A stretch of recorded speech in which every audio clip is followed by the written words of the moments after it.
have to speak quietly. You know why? Because our baby was born on Friday, and I just wanted to make a short little video to update you. I hope my microphone is getting this. I don't want to wake him up. Okay, so thank you so much for all of your support and your interest, your concern for the birth of our baby. It's so kind, and well, I'll just tell you straight up, I'm fine, the baby's fine, we're both super healthy, but it was quite a traumatic experience. I haven't actually washed my hair since before I gave birth, so I just wanted to take this moment now while he was quiet, and I could update you, because I thought it's the least I could do, considering you guys have been so concerned for me and excited for our little family.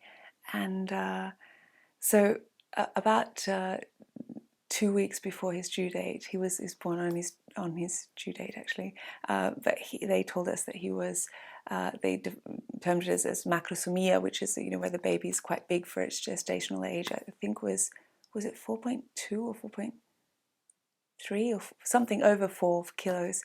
And they said, particularly because of his head is so big, because Guido has an exceptionally large head. We often joke about it, but they don't joke about it obviously when you think about delivering.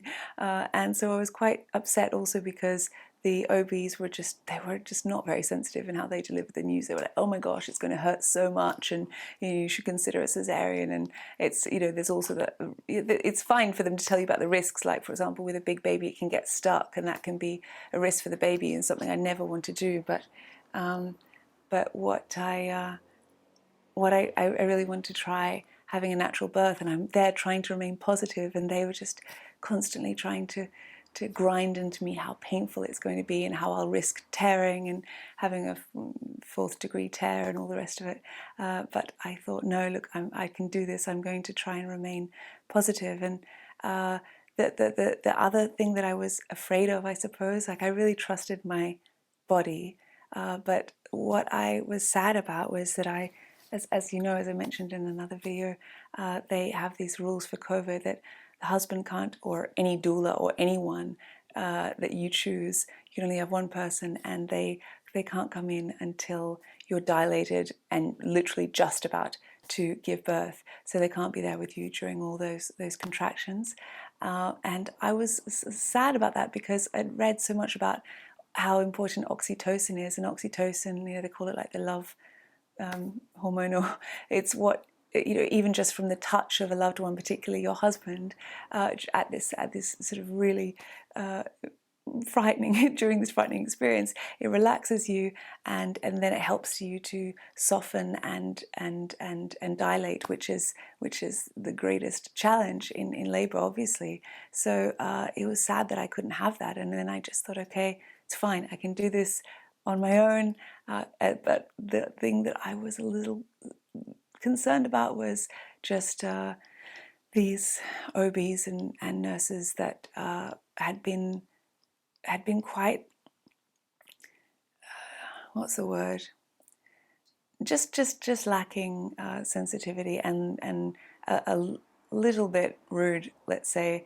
And even when I went, I had to go and get a vaccine, pertosse, the whooping cough and vaccine, and our doctor, she'd just given birth a month or so before, and she said to me, oh gosh, they were the rudest OBs and nurses I've ever encountered. She said I was crying, her milk didn't come in because she was so anxious because of how they treated her, and that was a doctor. So I thought, okay, so it's not just me being a foreigner, or being, I don't know, a little bit of a hippie and wanting to do things naturally.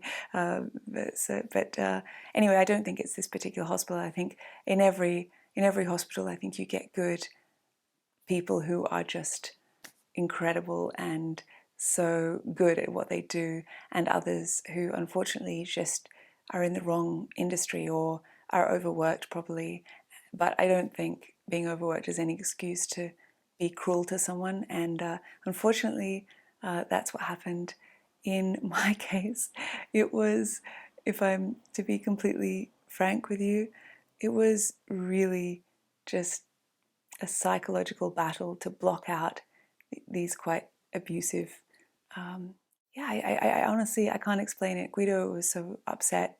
He wanted to file an official complaint because when we got there, we were really excited. I went into labor on Friday and evening, and here we are. Già. Forza, fagiolino! Forza fagiolo. Ce la faremo. My contractions were super close, and I'd heard from a lot of friends that the contractions start and it's kind of mild and a little bit like cramps, and mine just I don't know, I guess because I was doing all these stretches and squats and things during the day, and then I'd made these special little biscuits that I'd with all different things that I'd heard will bring on labor, and yeah, we just I'd been walking so much, and I felt so healthy and strong and ready for this magical experience, and so I went into it really feeling such tremendous support from Guido as well, and I thought, okay, I've just got to. This is a mental challenge for me to remember that I've got his love and I don't need it to be in the same room. I just need to focus on that and focus on feeling empowered and knowing that I can do it. And there are so many women who are incredibly brave and give birth without partners or having abusive partners even. So I thought, I can do this. And we arrived at the hospital, and unfortunately I just got unlucky. There were 3 different women, OBs and nurses that I was in contact with, and they just they put me in this room alone, and I thought, okay, good, it's fine, I'm alone, and I was vomiting. I mean, like crazy. I could barely walk because I just kept vomiting. I kept having to rush to a bin or rush and just throw up into my hands, and consequently I got so weak because I was trying to breathe as well, do all my breathing, and the contractions were so intense, and I just thought to myself, no, Kylie, just keep breathing, keep just get the vomit out, and unfortunately the woman, well, first of all, I was just all alone. They just left me in this room, and I did the buzzer to call for someone because I was worried that I was throwing up so much. I thought I was going to pass out because I just felt so lightheaded, and no one came, and it's quite disconcerting when you think that maybe you're not stable on your feet, and then just being in this dark room at 1 a.m. with no one calling for them. So anyway, I called Guido, and I was like in between throwing up and the contractions. I just said to him, stop us venire, I'm about to faint, and can you send someone? Anyway, then this was the wrong thing to do, because Guido then called them, or called someone, I guess, because he was down at the reception of the hospital, but it wasn't allowed in, and he called them, and then the next thing I knew, this woman just arrived at the doorway, and she said, how dare you call your husband and complain about me? And so she said, what am I supposed to do here? And I couldn't even believe it. I was just not prepared for it. I mean, I was prepared for someone not to be, I was prepared to even just be alone, but I wasn't prepared to have this just really nasty person who was, it was almost like her job was not to calm me, but to make life more difficult. And at that point, there was a little bathroom, and it had a shower head thing, so that you could if you wanted to, you could just sort of hose yourself down, and so I was trying to put trying to put some warm water on my back, and so then at that point I was basically half naked, and you feel really vulnerable because I'm vomiting, I'm naked, I'm got contractions, and then I asked her if she could just hold the hose onto my back because I could barely stand up, like my knees were shaking, and she just stood there in the doorway, and she was so, eventually she came in, but I just felt so completely vulnerable and scared of her, to be honest, because she just kept shouting at me, and I thought even if she was angry at me for calling my husband, which I don't think is a big crime, I don't know why she had to reprimand me in that moment while I'm on my knees, like just groaning in pain. It didn't seem like the best time, but maybe she'd just come off back-to-back shifts, I don't know. But then another one arrived as well, because they went away, they just left me, and then I was like, I don't know, I was hoping for an update or something. I was hoping they would sort of tell me, okay, what's the plan here, or when you reach a certain point, at what point Guido will be allowed in. But I was just sort of abandoned, and then when they did come in, and then at another point I had a hot water bottle, and I was trying to put it on my back, and I couldn't, because it sort of takes your breath away, obviously, when you've got these really strong contractions. And she stood with this OB stood in the doorway with two other women, and they were talking about a woman next door and laughing, like they were laughing about it, and just completely ignoring me, and they were just like gossiping and laughing, and I said, but for what it is, can someone please just hold the hot water bottle on my back? And they got so mad that I was asking them for that. And I'd been sort of preparing for this for months. Like I thought, Kylie, you're going to get something thrown at you. It might be that they have to cut you open, or might be that they have to have an emergency C-section. And whatever they throw at you, I thought you just have to remember that. Just go into your own inner strength. And I know it sounds cheesy, but do you know, like you kind of just have to detach from it. And I'd sort of been practicing that detachment, or rather telling myself that you can do this on your own, because so many women throughout history have. And so I just blocked out this woman, and then she was the one who was needed to be checking me for to see if I was dilated enough. And I just thought, okay, you just need to breathe and take yourself to another place and ignore her shouting at me. The only time she actually touched me was she came up because she said, "You're not having a contraction." And I said, oh, I mean, I couldn't speak because I was in so much pain. And she put her hand on the top of my stomach, and she said, "This isn't a contraction."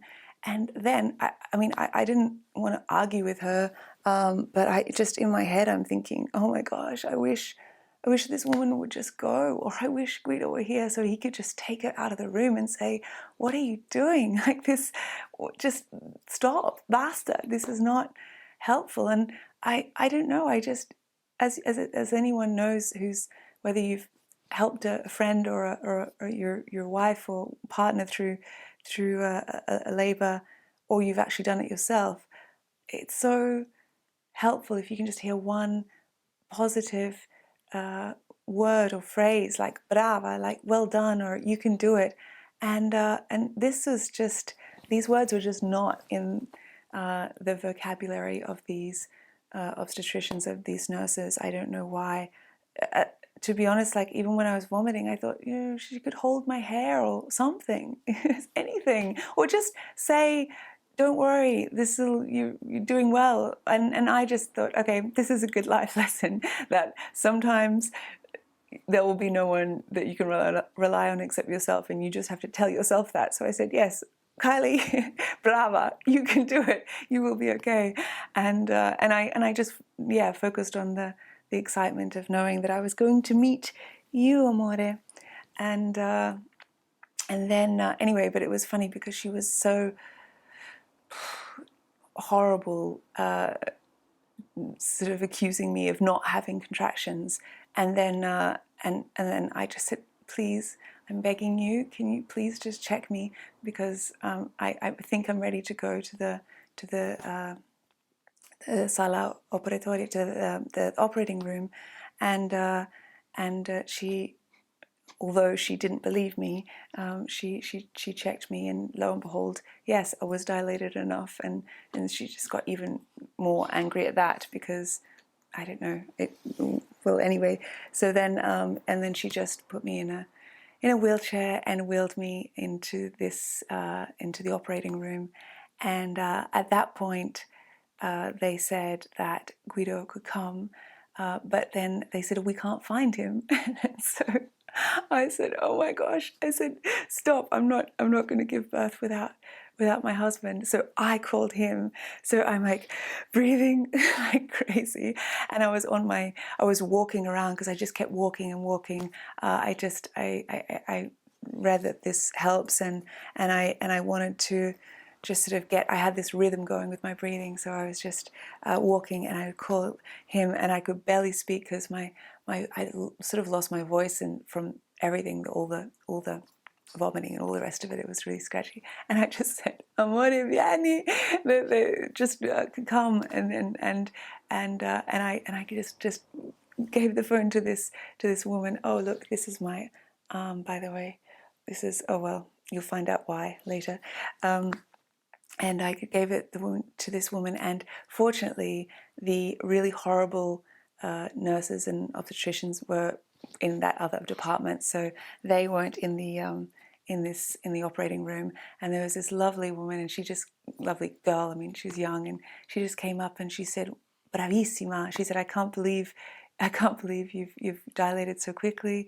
And I just felt like crying. Do you know when you've had just so much shouting at you, and just so much, just you felt really alone, and then someone says like one kind word to you, and you just, oh, it's so so comforting. And I was so thankful. I thought, oh my gosh, this is such a blessing, because even though I had to have that experience with those horrible ones, I thought, if I could have it anyway, if I'm going to, the person that's actually going to be pulling this baby out, at least is someone with a heart, and someone with just decency. And she was lovely, and she's just said, "Oh wow, you're so strong, and I can't believe you've got this under control." She said, "You're breathing everything." She said, I think this is going to be really fast."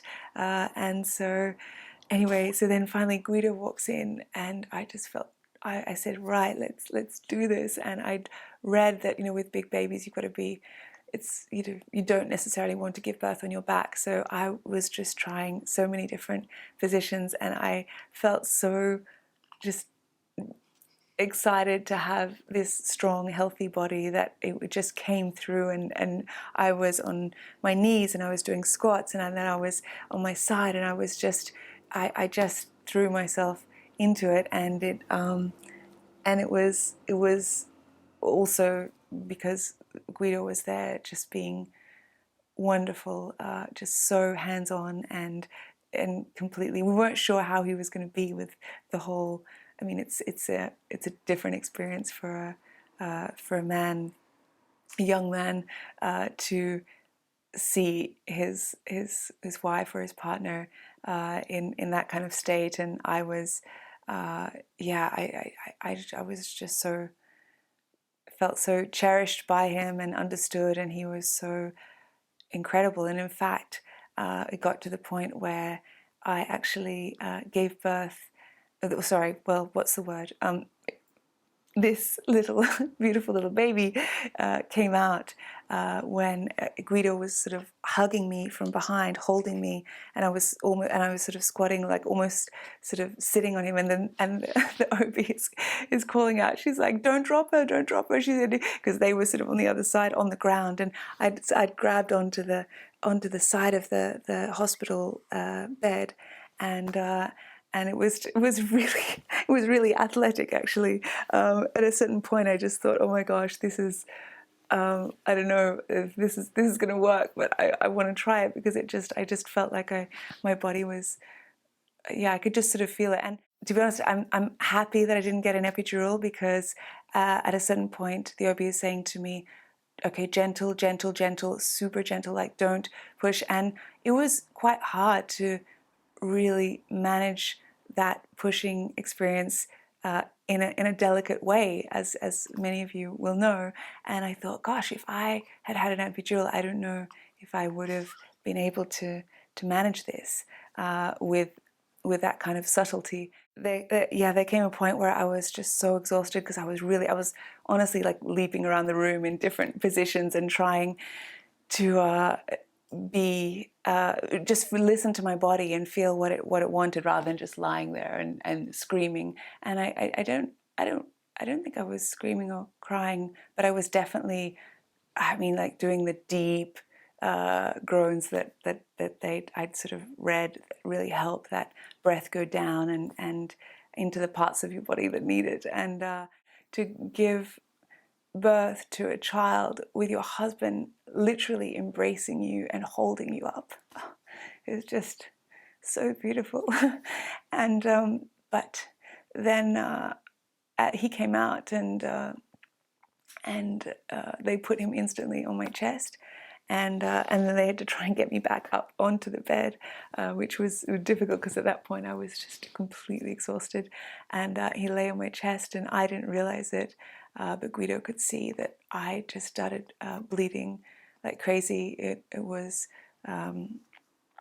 just a a bloodbath, and they were trying to get the placenta out, but there was a problem with the placenta, and I just remember seeing them pull up this, I think it was a plastic bag or something full of blood, and I was like, wow, what is that all for me? And I was sort of just holding my baby, and I was just looking at Guido, and then before I knew it, there was pandemonium because I was hemorrhaging, and they would had to rush me into another room.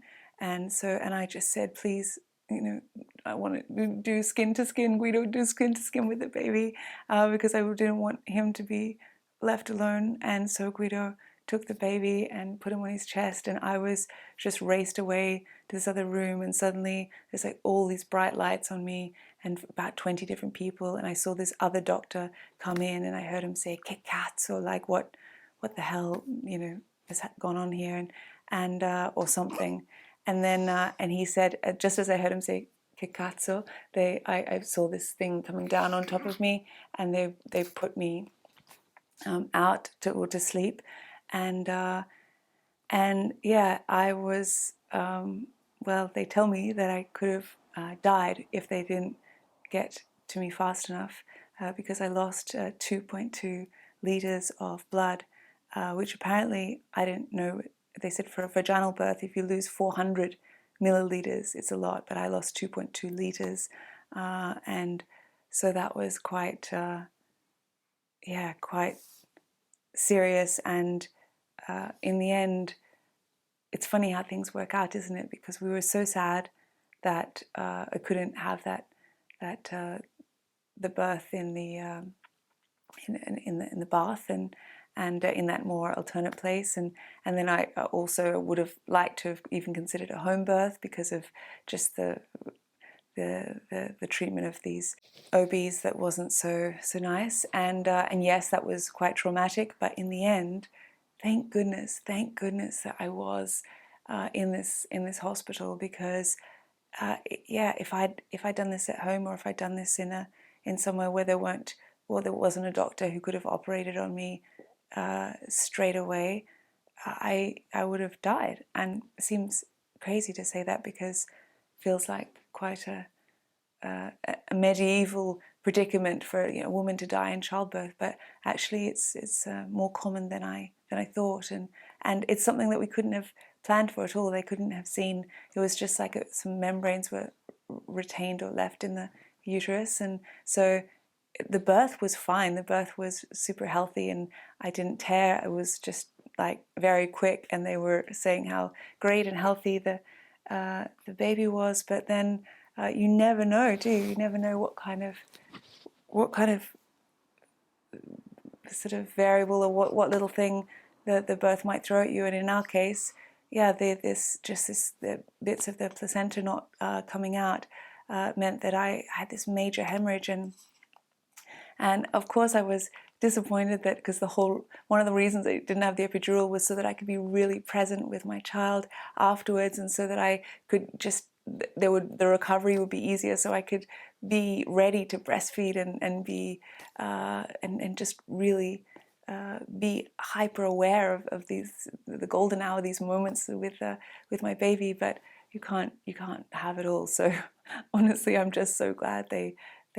saved my life, and but then after that I started this. Well, they had to keep me in the hospital for many days, and it was absolutely horrible.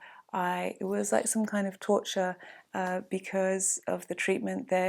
The nurses, the OBs, not all of them, but most of them were just horrible. I mean, I came in to the room, and the woman beside me was crying because of their treatment. They'd made her feel awful for giving formula to her crying baby because she couldn't manage to breastfeed, and they'd said to some horrible things. So and I was, unfortunately, for many days I had to fast, so I wasn't eating. I was so weak. I'd lost so much blood.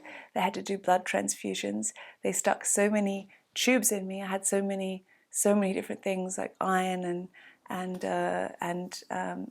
anti dolorifici painkillers and then the blood, and I had so many needles and they had to call the anaesthetist, and he had to look at my arms because there was swelling up, and it just well, you can see.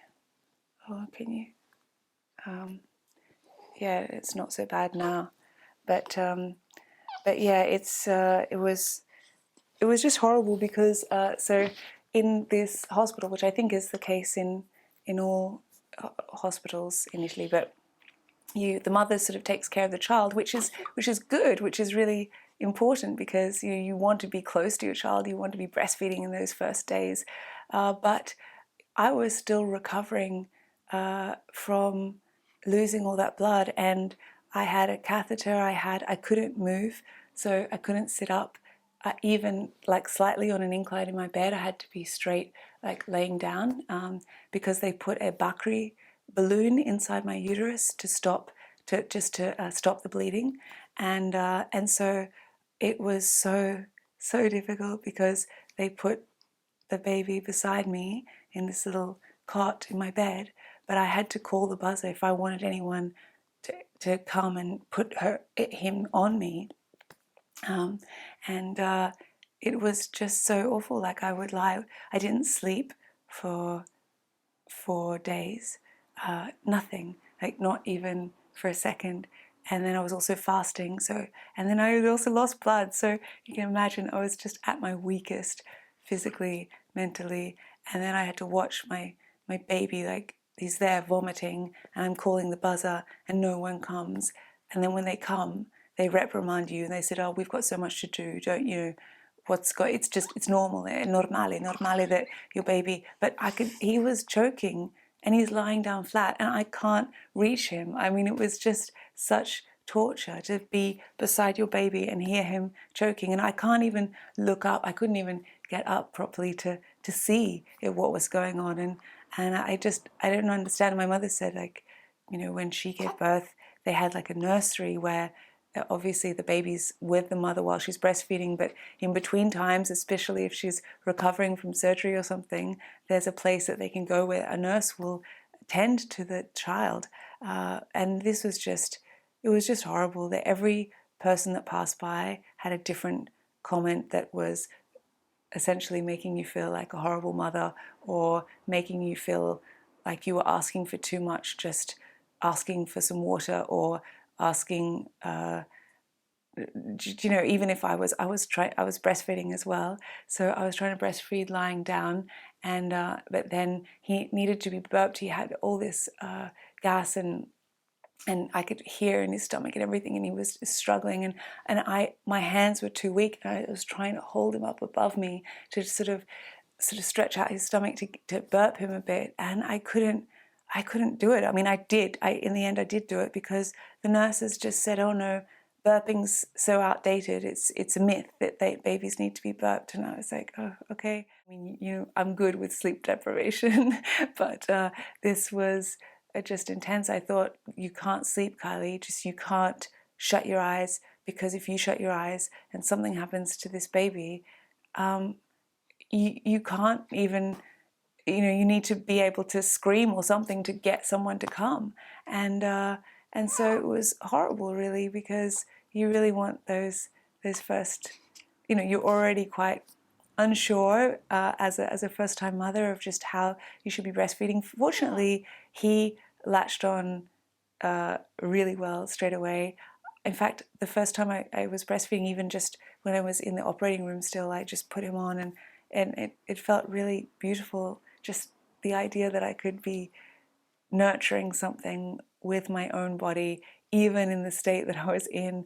And they said, you've lost so much blood, we don't think, you know, you'll just have to use formula. We don't, which is fine. I think it's totally fine to use formula, but it's just not what I would really have preferred. And I just thought, no, I'd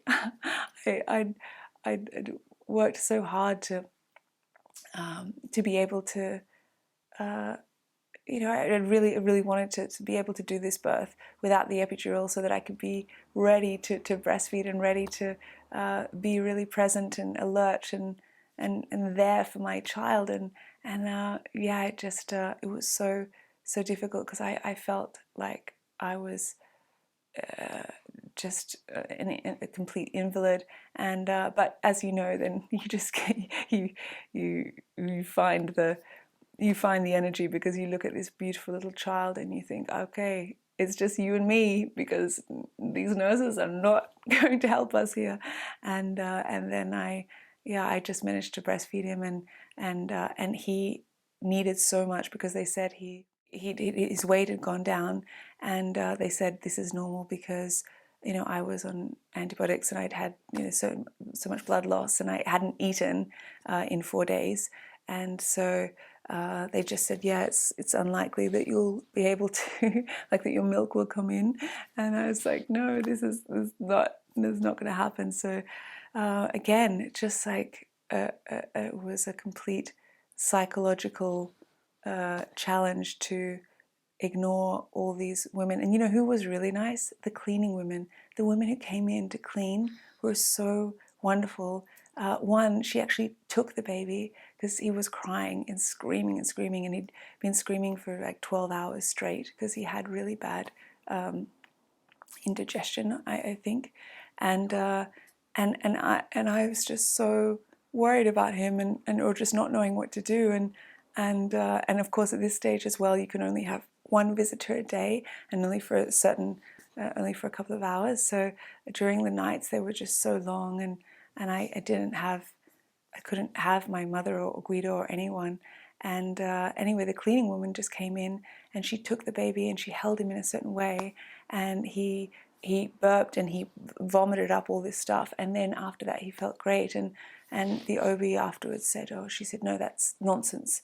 She said, what are you going to do, trust a cleaning woman? And I just said, what kind of way is this to talk to anyone? It was so rude. And this cleaning woman, you know, she'd had 3 kids, and she had this magic touch, because he was screaming, and she picked him up and immediately relieved him, and he vomited out what had been choking him. So I just wish that I could have been more of a nurturing environment, where people just said, hey, you're a first-time mother, maybe you need some comfort. Or I tried to defer to them. I always used the formal Italian, and I tried to say, oh, I'm just seeking your advice or your recommendation. What do you think I should do? I wasn't trying to go against what they believed, but it was really hard, and even the people who brought the meals, they brought the meals round, and I wasn't eating, but even this woman said, oh, I don't know what she was, I guess a nurse or something, and she said, you know that if the baby's crying, it's because of your anxiety, so it's your fault. You're the one who's responsible for this crying. And I just thought, well, I don't know, that may be the case, but I've got a catheter in me. I'm having a blood transfusion. I can't lift my head. And I don't know, and I haven't slept in 4 days. Like maybe reminding me of why everything is my fault is not the nicest thing to say. And in any case, I think breastfeeding and all of that is so psychological. So to say that to a new mother and someone who's recovering from surgery, yeah, I just think it's just cruel. But anyway, the good thing is that I reached a point where I just said, I was texting Guido and my mother, and I was just saying, please get me out, just break me out of this prison. I said, I don't care. I just said, look, if because he was fine, like the baby is fine, and he was putting on weight, and so I was like, you know what, they can whatever, be as nasty as they want, but and tell me that I'm doing everything wrong. But the fact is, my baby is putting on weight every day, so the milk must be getting in, and then they had to remove the balloon from me, and that took. It was meant to happen one day, and then the next day, and then the next day after that, and all this time they said, oh, you can't eat, you can't drink. So I just had this dry mouth, and they would get intravenously. I was getting fluids, but it was just not eating. It sort of that kind of cripples your spirit as well. Particularly for me, I can't. I need to be strong. I need to be nourished, and I couldn't. They just kept coming in saying, no, there's a queue for the operating room, and we can't get you in to take out this balloon from your uterus. But then finally they did, and finally I got released, and everything is fine now. But I'm just very weak, and but the baby is in perfect health. He's so beautiful, and yeah, and we're so lucky. You may be wanting to know what we called him. Guido really wanted to name him after his father, who is still alive. And we talked about all these different names. We weren't sure right up until literally the day I went into labor. But in the end, it was really meaningful to Guido to name him after his father.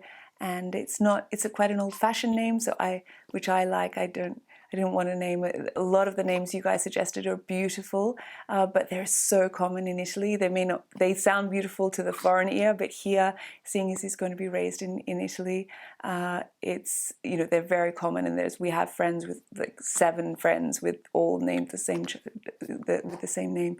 So Guido's father's name is Gianfranco. Gianfranco.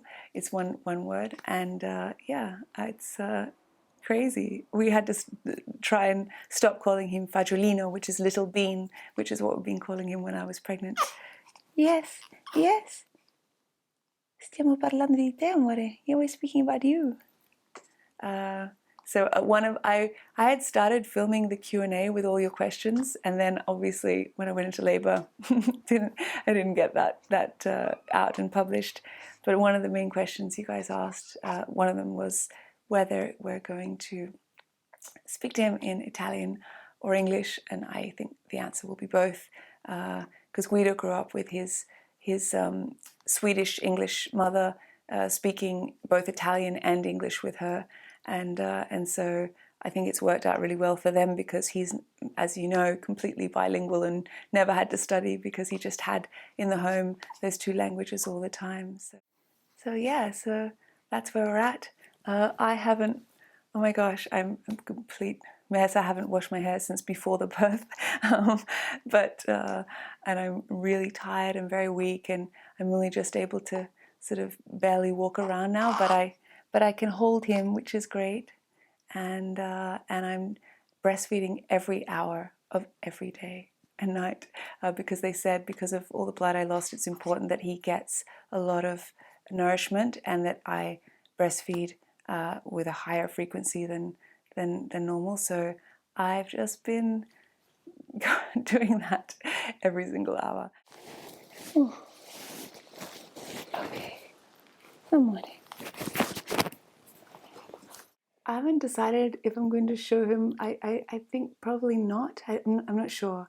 But in any case, I don't want to make that decision now while I'm sleep deprived. And it's just, it's not a decision I want to make lightly. Although obviously one's instinct is just to want to show something so beautiful that you're so excited to have to the world. And it's like when you fall in love, you just want to shout it from the rooftops and you want to say, look at this little just bundle of squashiness, and he's so, oh my gosh, he's so cute. But just for now, I want to keep that private, and hope you understand. Thank you so much for your encouragement with this whole journey of my pregnancy, and I will see you next time. À la próxima.